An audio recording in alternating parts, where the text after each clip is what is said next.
আসসালামু আলাইকুম দর্শক শ্রোতা, এই মুহূর্তে আমরা দাঁড়িয়ে আছি স্বপন আহমেদের বাড়িতে। আসলে ওর মা বিদেশে ছিল, ওইখান থেকে ছেলে লাশ আসলে রিসিভ করার জন্য উনি বাড়িতে আসছেন।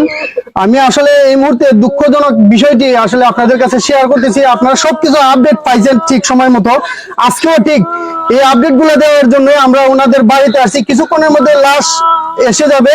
আমরা এই মুহূর্তে ওনার মার যে একটা অনুভূতিটা জানতে চাইবো, ছেলের জন্য কি অনুভূতি ওনার। আসলে দেখতে পাচ্ছেন আপনারা, হয়তো উনি কতটুকু কথা বলতে পারবেন আমরা জানি না। দেখতে পাচ্ছেন কান্নায় উনি লুটে পড়ছেন। আসলে বিষয়টা ওনার কাছ থেকে আমরা যতটুকু চেষ্টা করবো জানার, জানি না কতটুকু ওনার কাছ থেকে নিতে পারবো। ওর সঙ্গেই থাকবেন, আমি একটু চেষ্টা করে দেখতেছি। আসলে আমরা এখানে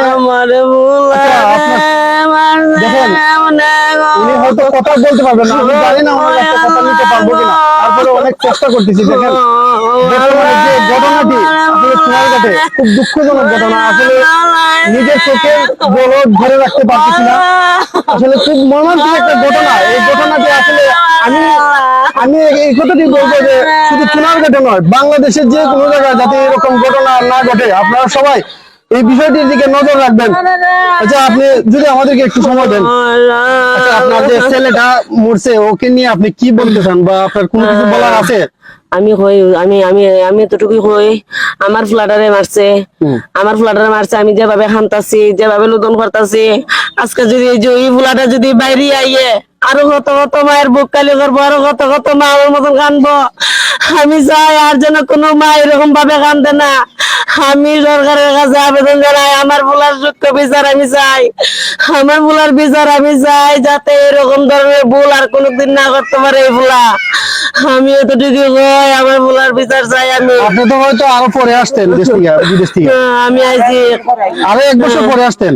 তো আপনার কত টাকা ক্ষতি হয়েছে? আপনারা আসছেন দেখেন। আমার 1 বছরে আরো 4 লাখ টাকা ক্ষতি হয়েছে।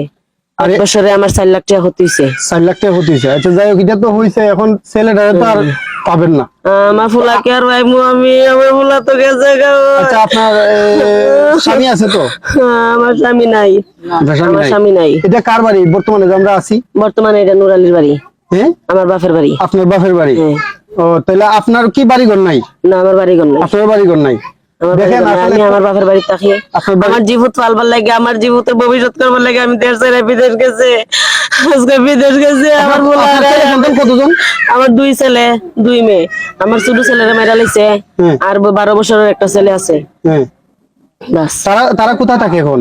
আমার মা বাপের কাছে এখানে থাকে। এখানে আছে। এখন আপনি সরকারের কাছে চাইতেছেন যে আমার ফুলার বিচার চাইতেছেন? আমার ফুলার বিচার, যাতে এই ধরনের ভুল আর কোনোদিন না করতে পারে, অন্য কোনো মায়ের বুক যাতে এরকম ভাবে খালি না হয়। আর দর্শক, তো আপনারা জানতেই পারলেন, আপনাদেরকে যতটুকু চেষ্টা করছি আসলে বিষয়গুলা দেখানোর জন্য। এই মুহূর্তে লাশ চলে আসবে, আমরা আপনাদেরকে দেখানোর চেষ্টা করব। আসলে আপনারা শুনতেই পারলেন ওনার মার কাছ থেকে যে মানে ওনার যে বক্তব্য।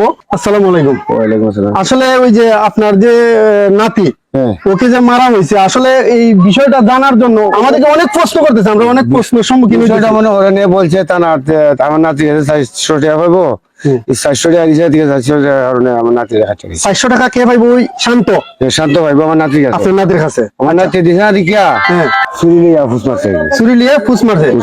আচ্ছা, তাইলে চুরি ক্ষতি এদিকে মানে ওই শান্ত আর তার নাম কি যেন বলছেন, স্বপন, তারা কি কোনো আত্মীয় স্বজন বা না? হ্যাঁ, কিছু না, মানে খেয়ার কোনো কিছু না। তো তারা দুইজন কি ব্যবসা করতো? তারা বাঙালি ব্যবসা করতো। দুইজন কি একসাথে চলাফেরা করতো? ওই ব্যবসায়িক লেনদেন, মানে 400 টাকা। আর কোনো বিষয়? না, কোনো বিষয় নেই। আর কোনো বিষয় না, এইটাই বিষয়। তো এই বিষয় থেকে মানে হয়তো তর্কে লিপ্ত এই অবস্থা হয়েছে। আচ্ছা,